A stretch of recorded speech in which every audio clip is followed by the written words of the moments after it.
Kula nuwun, Mas. Nggih, monggo. Pripun Mas nggih? Arep ngindangi gebyoke jenengan. Walah iki lho Mas. Monggo ndak mlebet. Nggih, nggih.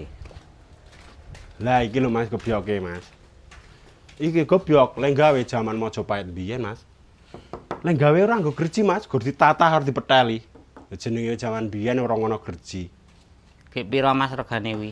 Iki sak coploke gur tak 5 yuta Mas. Tak nguni 2 yuta piye, Mas? Waduh, nek 2 yuta males aku terus kerembuk Mas.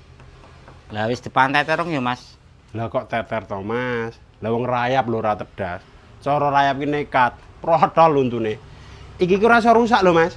Iki kalahe gur karo geni Mas, tenan.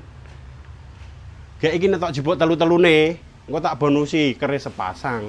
Soale iki pasangane karo keris, nek kerisnya ditinggal nangis kok ya Mas. Ya wis tak nguni 4.000, Mas. Wah, jan telaten tenan sampe nek kon nyang-nyangan. Ya wis 4.000 tapi jebuk dhewe Mas ya. Oh nggih. Oke, deal.